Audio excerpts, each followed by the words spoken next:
First of all, if you would introduce Moodfly to the world. Well, Blair Moodfly is, that umlaut is very special to him, is one of the Queen's physicians. He's part of the team that look after Queen Victoria. He takes his job very seriously. He very much enjoys his position of authority. And he was at university with Dr. John Dolittle. And he has a very low opinion of Dr. Dolittle. He's very much against everything that Dolittle stands for.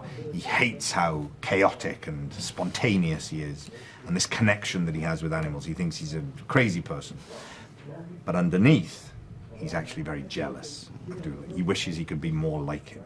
And that's what kind of creates the engine of dislike that he has and disdain for him, and why he wants to stop Dolittle, because he's actually too frightened to be as open and wild as Dolittle. So he tries to do whatever he can to bring Dolittle down.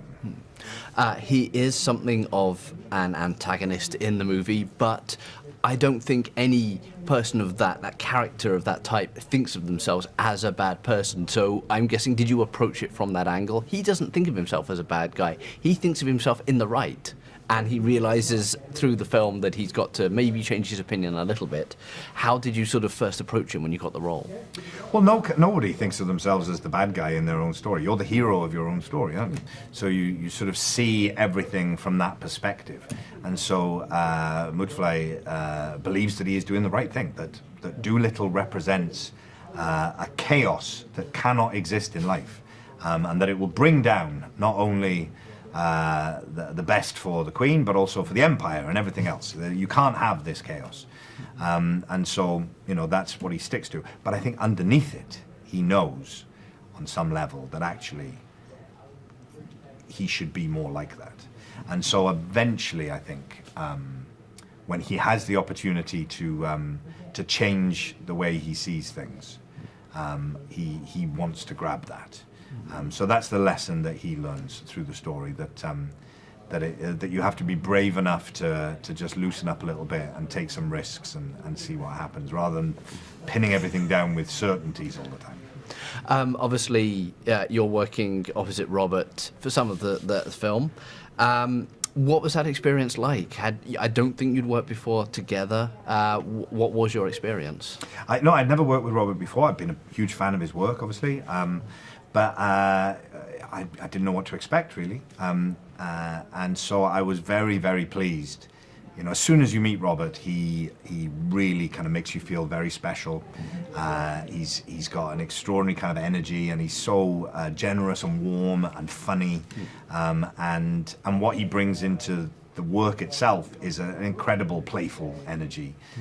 He's very spontaneous. He's very like Dolittle in many ways. He's got this kind of what appears to be quite chaotic energy, but actually it's with a purpose. He wants to make sure that things are very alive and in the moment in front of the camera. And so his sort of desire for things to be fresh and in the moment is really kind of electrifying. And so I loved being able to have that sense of play with him on camera. I loved that. And it's very rare to get to have an actor of his stature who's willing to take those sort of risks, really.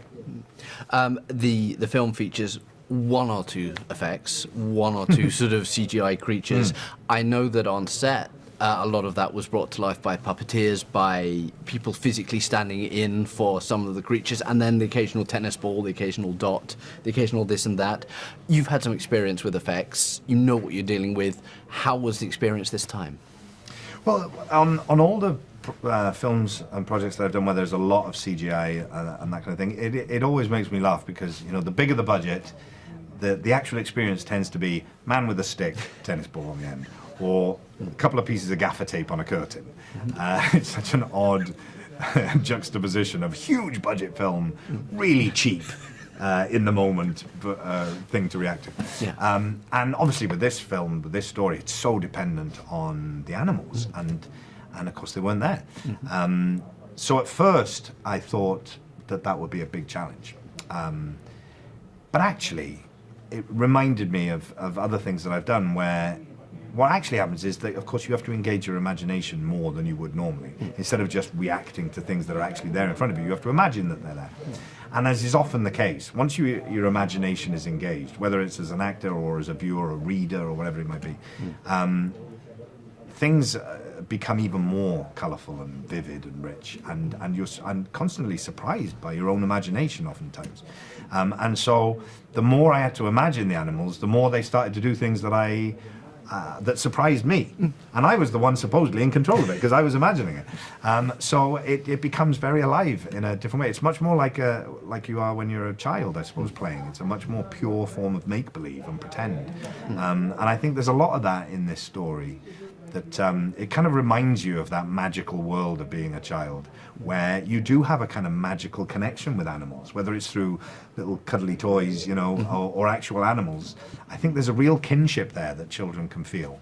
And this film, I think, this story kind of can reawaken that in us a little bit. A key part of how you work as an actor and interact with everything else is the director, obviously. How was Stephen as a director? He's a man who has generally made dramas, thrillers, darker films than this sort of thing. But here he's turning his attention to a family film. How was it to work with him? Yeah, well, fascinating that someone who's had such a different experience of different kinds of stories and films would be so passionate about telling this story. And that, I think, was really an interesting perspective to bring to it. And also someone who became clear has a great respect for actors and acting and the performance. You know, with stories like this on this sort of scale, especially when there's a lot of technical stuff going on, sometimes the acting can sort of have to take second place a little bit. And Steve, from the very beginning, I always felt like he was really into what was going on between the actors and the performances. And I think between him and Robert, they made sure that what was going on between the actors and that way of telling the story was absolutely at the forefront. So I really appreciated that. What are you hoping people take away from the movie? It's a film with some messages. It's a film with great moments of emotion. It's a film with a big fart gag. It's all sorts of things to all sorts of people. What are you hoping people just take away from it? I hope that people, you know, go on the journey and the voyage with Dolittle into a world of wonders. And I think that is what this story can do. When I saw the original Dolittle film when I was just about 7 or 8 years old, it was a real world of wonder that it opened up, these extraordinary magical exotic creatures and these and the promise of distant lands where these creatures have come from, and that extraordinary connection with animals that we feel on an instinctive level that we can have, but in the real world we feel very separate from. So I think this story can open all that up and allow us to engage in the mystery of the world as well as the wonder of it again. One thing I've been asking everybody is if you could talk to any animal, what would you ask them? It's a fascinating idea. If you could have discourse with an animal and get their thoughts on things, what would you say? What would you ask? So what are we missing? You know, as human beings, we see the world, we put it into boxes, and we categorize things, and we feel like we have this sort of arrogant sense that we get it, we understand the world, we know it, we've categorized it, we've given it labels. And I think animals maybe are able to see it in a very different way. So I would love to know, what is it that's in front of our noses that we just can't see?